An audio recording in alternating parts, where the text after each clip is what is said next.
matches, there might be a lot more, like maybe 2 Pokemon are different, but in this one, it is really only like a small difference. We see Ruben Gianzini's team, Gdansk regional top 64, so a recent success in the regional, also world's top 16 in 2024. So this player, a very strong player, obviously in the Italian lineup.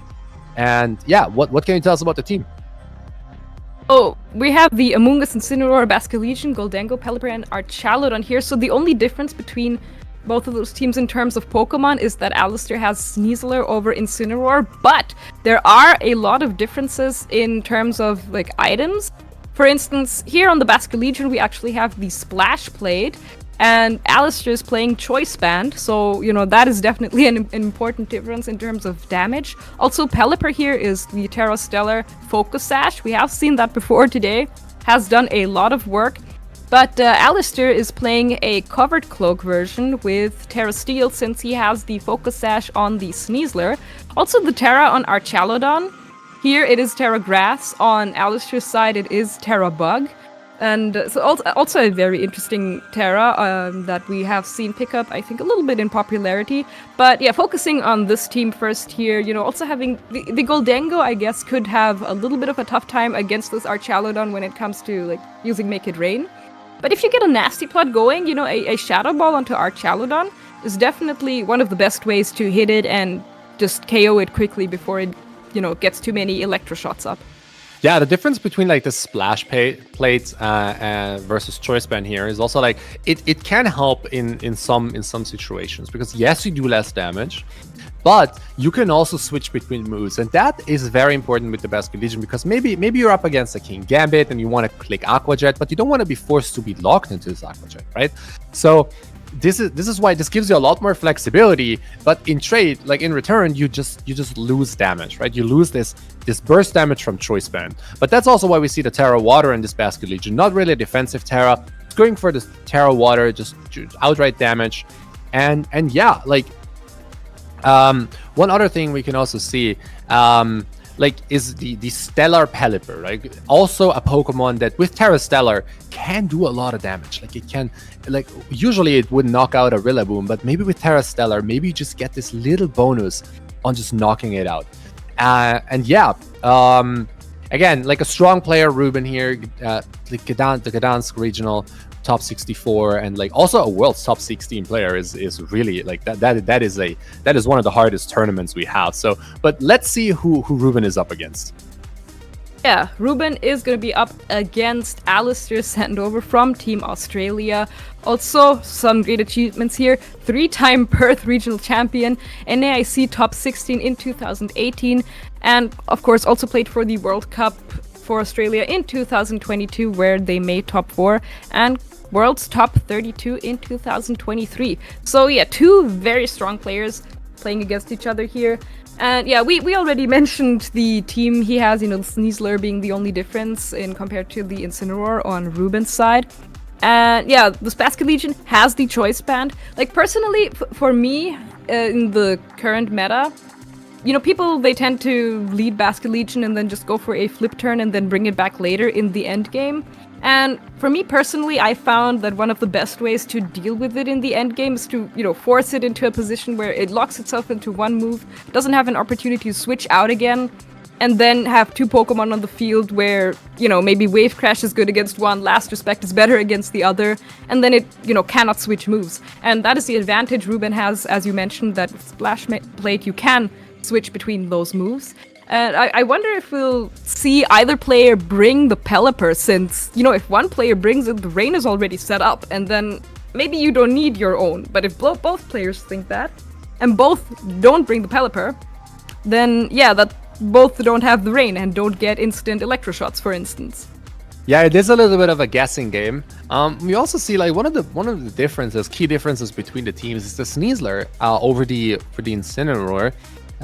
There's no Intimidate on this team, so that means like our Basculegion might like get intimidated on Alister's side, but not on Ruben's. But the Sneasler also has its advantages, because it has the Direct Claw. It can like do super effective damage with close combat into your Chaludon, so it could have some value. It also has a faster Fake Out.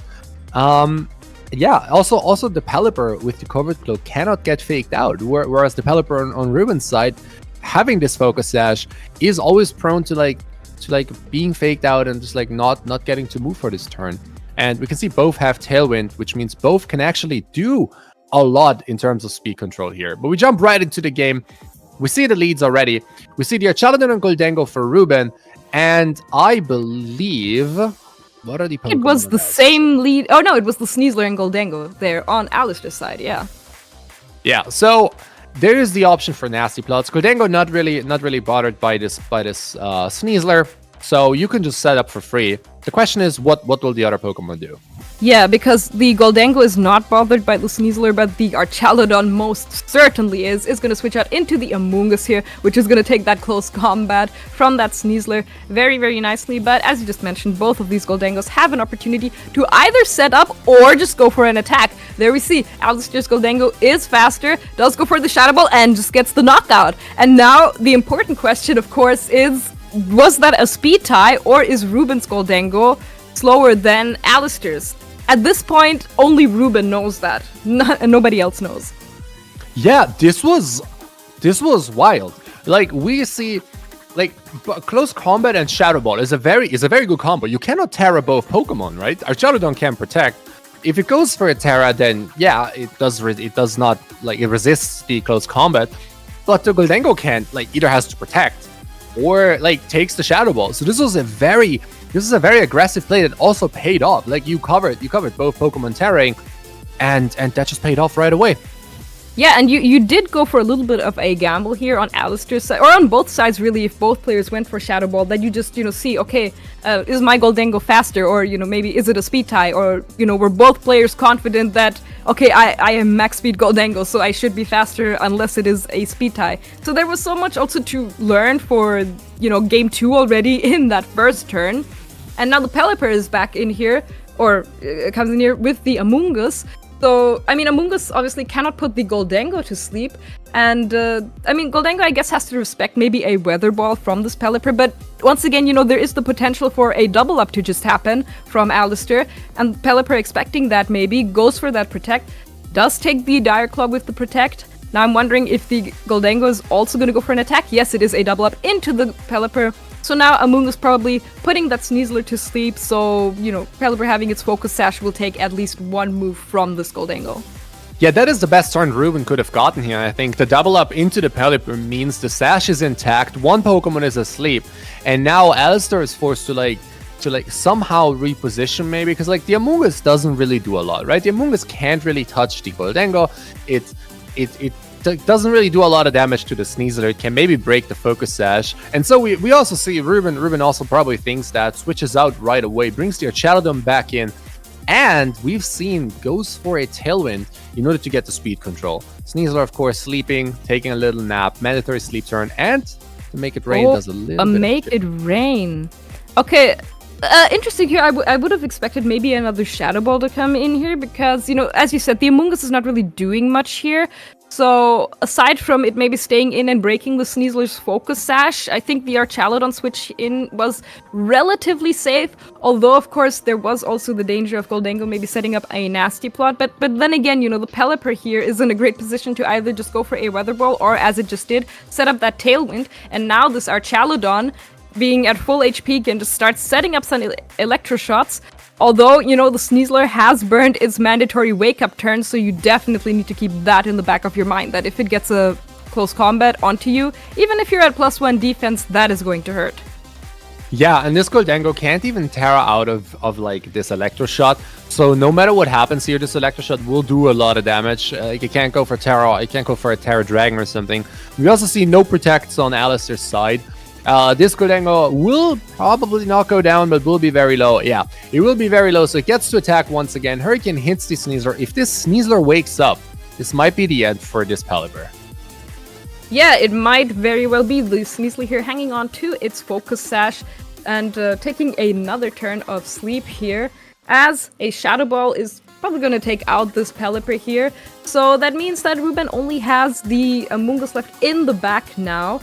And yeah, the The life orb chip here, not gonna matter too much, or it will take out the Goldango, but that was just one of Alister's Pokemon. Yeah, like, Ruben is already down 2 Pokemon, right? We really saw a very strong... We saw a strong lead from Alister, and Alister managed to, despite the sleep, push it all the way through. And now the Tailwind isn't up for too much longer. And it really comes down to what Alister has in the bag, right?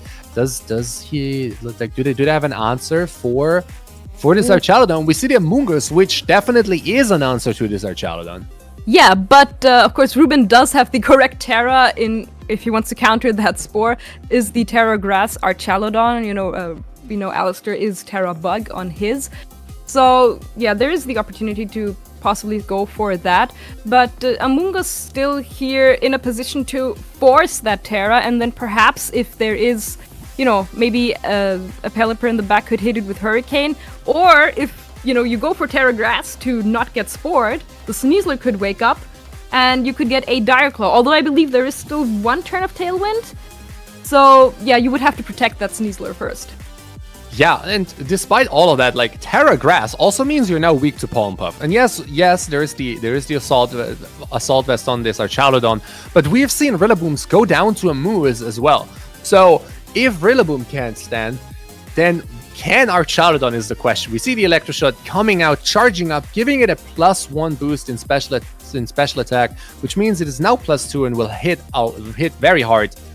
And it goes straight into the 1 HP Sneasler. And the Sneasler unfortunately did not wake up. If it did, that could have been a very good turn for Alister, but goes down, and this Archaludon is just at so much firepower now with the Electroshots boost. As you just mentioned, Pollen Puff here into the Archaludon doing decent damage, and I like that you mentioned that comparison that, Amoonguss have taken out Rillaboom in the past, so if it can take out a Rillaboom, can also take out an Archaludon, although, maybe Archaludon does have way more firepower to hit back with, unlike Rillaboom does. And now Alister bringing in his own Archaludon here. It is still healthy.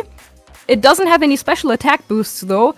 And another thing to mention here, though, is that Alister's Archaludon has Draco Meteor, and Ruben's has Dragon Pulse. Yeah, the Draco Meteor could come in very handy here. Like, if this Draco Meteor, like, maybe a combination of Draco Meteor and, like, after an Electroshot is enough to take out this Amoonguss. But we see the Dragon Pulse from Ruben first. So going for the immediately critical hit. I'm actually not sure if that mattered or not. I mean, it was on +2. I feel like the Assault Vest can do a lot here, but we will never know. We'll never know how Alister's Pokemon is trained, but we definitely know that this Amoonguss has a very tall order in front of it. Another crit. Yeah, there is a second crit. This, I mean, okay. At this point, you need like 4 maybe. 4 Pollen Puffs and a little bit of luck to take out the Amoonguss next to it. Even if you get all of that, yeah, Ruben has his own Amoonguss there to just keep healing up his Archaludon. So, yeah, Alister recognizing that he needs to forfeit that first game and think of an adjustment for the second game coming up in just a moment. But, yeah, a really great start for Alister, who, got that early Shadow Ball off onto Ruben's Goldango. So, like I said, only Ruben knows if, his Goldango is slower or if they speed tied. And that is going to be a key factor in the upcoming Game 2 here. We did not see a Basque Legion on either side. It was, I think, what was the 4 on Alister's side? We did see Amoonguss, we saw Archaludon, and Sneasler and Goldango, right? Yeah. Yeah, exactly. The thing is also, like, if this Sneasler wakes up 1 turn earlier, like, it slept, I think, for 3 turns, which is, I think, the maximum. Which is the maximum it can sleep for. So if you wake up this last turn, get the Protect, and then, like, stall out this last turn of Tailwind, then maybe your Archaludon can then outspeed and do some damage in return, and then, like, the whole game might flip on its head. So it's like, it was also the crit could have been very impactful here, but we will only know if we see how these Pokemon are trained. But let's just jump right into the next game and see exactly how both players are going to adjust to this outcome. One more time, Goldango and Sneasler up against Ruben's Goldango, and this time the Amoonguss. So perhaps this time, going for or having the option to go for something like a Rage Powder to redirect Shadow Balls, but there is the fake out pressure here in this turn 1 from the Sneasler, so that definitely has to be respected. And yeah, I'm curious to see if, maybe Ruben this time will go for a Terra on the Goldango to not go down to the Shadow Ball. It is going to be a Terra turn 1 here. We don't know which Pokemon it is yet, but it is going to be that Goldango terrestrializing into that water Terra, and that means that it's not going to be weak to any ghost moves anymore here for Ruben. And it is going to be a second Terra on Alister's side here. Could be that Goldango as well. Yeah, it is. Yeah, I mean, this now confirms that both Pokemon have been speed tied, so they have the exact same speed. And turn 1 on the first game just was unfortunate for Alister. But we see the fake out into the Amoonguss just to prevent it from clicking Rage Powder. The Shadow Ball goes into Alister, and now Ruben's Goldango moved first twice in a row. We see the Nasty Plot on Alister's side. Instead of going for damage, they just boosted their Goldango up a little bit, and now it does a lot more damage. Yeah, so Alister may be going for some kind of prediction there. Did not expect the Goldango to just go for that Shadow Ball. And yeah, this does confirm that they did speed tie in that first game and will continue to speed tie from here on out. So yeah, if Alister wins a speed tie here, that could be a huge knockout here if he gets the target correctly, or maybe just goes for a Make It Rain. It's probably not going to knock out the Goldango since it does resist that, but yeah, could still maybe, if the Amoonguss doesn't protect, get that knockout with that move. But you can also just go for a Shadow Ball. It's definitely a risk here in this turn. Dire Claw into the Goldango is going to get the poison. Probably the least worrisome status of the 3 that Dire Claw can give you.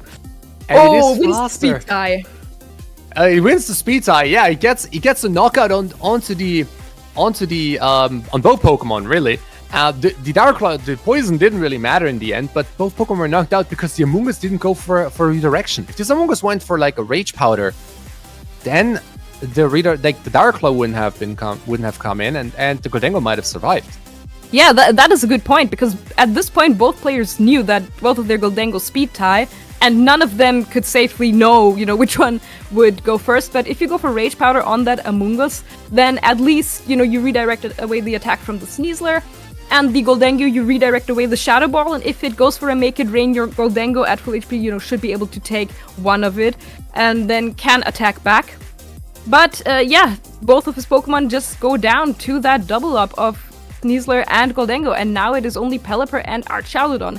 It's a good combo, but right now there is no speed control on the field, and unless this Archaludon is max speed, which I doubt, it's not going to outspeed the Goldango, and definitely won't take this close combat from the Sneasler. Is going to be another critical hit, and I think that's game for Alister right there.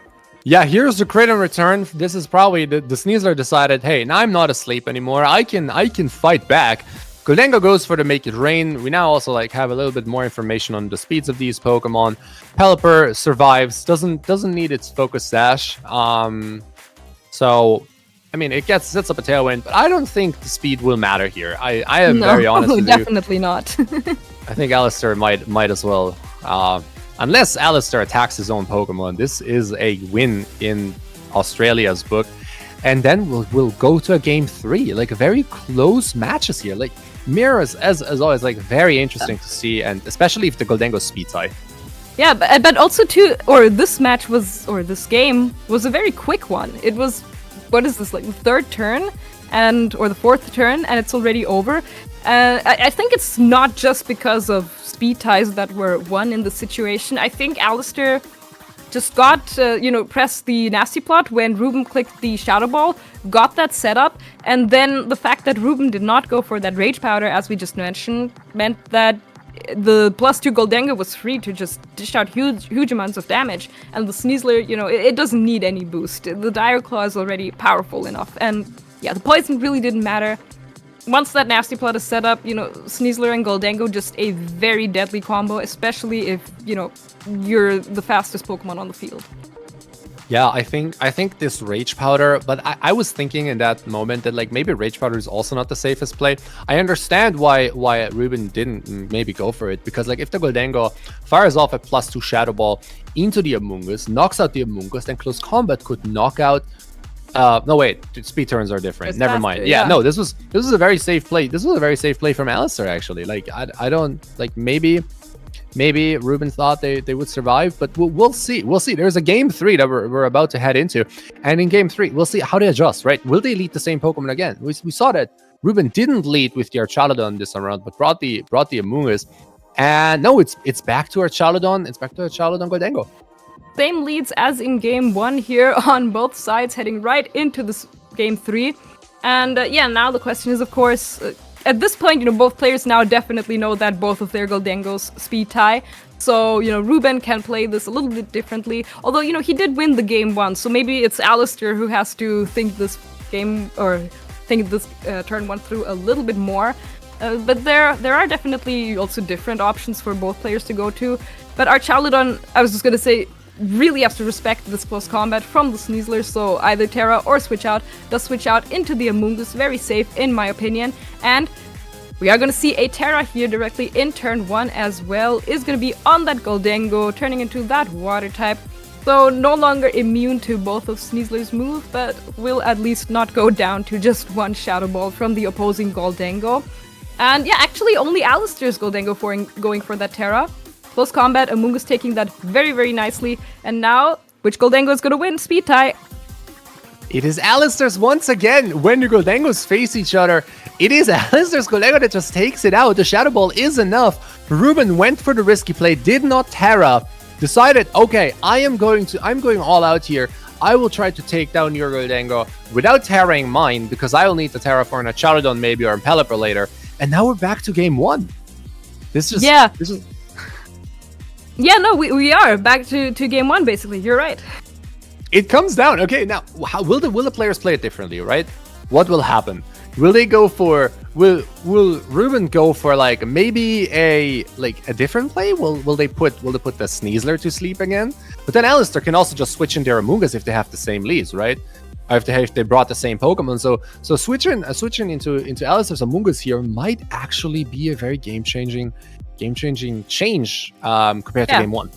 Also, the one thing that is different from the game 1 is that Alister did already use his Terra on his Goldengo, you know, just to be safe. He decided that, okay, if I lose the speed tie, I still get a Shadow Ball. But Ruben deciding, okay, I don't want to go for the Terra. If I lose the speed tie, then maybe I can bring in the Archaludon. And, you know, the Goldengo is water now, so it is weak to Electro Shots. But Pelipper setting up the Rain first. Dire Claw and Shadow Ball will take out this Goldengo, will take out this Pelipper right away. And now the Pelipper going down means that, okay, Ruben is already down 2 Pokemon. But if you do get the Sleep, or the Spore here onto the Sneasler, which you do, now you can bring in the Archaludon and it won't be hit by a close combat in this turn, since Sneasler, of course, has to take its mandatory sleep turn. And now you can fire off an Electro Shot into either the Water-type Goldengo or even just double up the Sneasler and get rid of it, so that you don't have to worry about close combat from here on out. There is a lot of work this Archaludon and this Amoonguss have to do. Like, yes, you can double up the Sneasler, but do you really want to risk Goldengo just clicking Nasty Plot? That is a question, because I think now in this moment, Alister's Goldengo is probably their best option to win this. So the question is, do you just want to fire off a Shadow Ball into this Archaludon maybe, or like maybe I make it rain to weaken the Amoonguss so you can take it out later? Because like it is like you have to still get through the Amoonguss. There is no way for Alister to get rid of it. And there is the Protect from the Goldengo. So, yeah, Sneasler burning its mandatory sleep turn. I guess, you know, the one good thing about Amoonguss still being on the field as well is that you can redirect any close combats if you don't target the Sneasler now, and it wakes up later. But Archaludon, yeah, is going to target down that Goldengo, which did go for the Protect. And now, okay, the Sneasler has lost his Focus Sash. I think that's a really good turn here from Ruben to kind of cover his bases. As you mentioned, you know, the Goldengo could have also just gone for a Nasty Plot.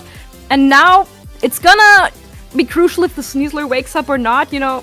With Amoonguss here, do you Pollen Puff your own Archaludon, or you go for Rage Powder? No Rage Powder! Sneasler wakes up! Oh! The Amoonguss didn't go for the Rage Powder once again. Ruben is not clicking Rage Powders in these turns. Ruben decides that the opponent won't click Close Combat, but the Sneasler wakes up. That's it. Yeah, the Amoonguss cannot do anything. Ruben was really, I think, just banking on the Sneasler staying asleep for one more turn. And, you know, if you're behind 2 Pokemon, then that is something you have to go for sometimes. Because, you know, just as important as it is to take out the Sneasler, it's also important to keep this Archaludon alive. Which is why, yeah, Ruben opted for the Pollen Puff here in case the Skoldengo goes for a powerful attack on the Archaludon. But yeah, Sneasler gets the first turn wake up. And with that,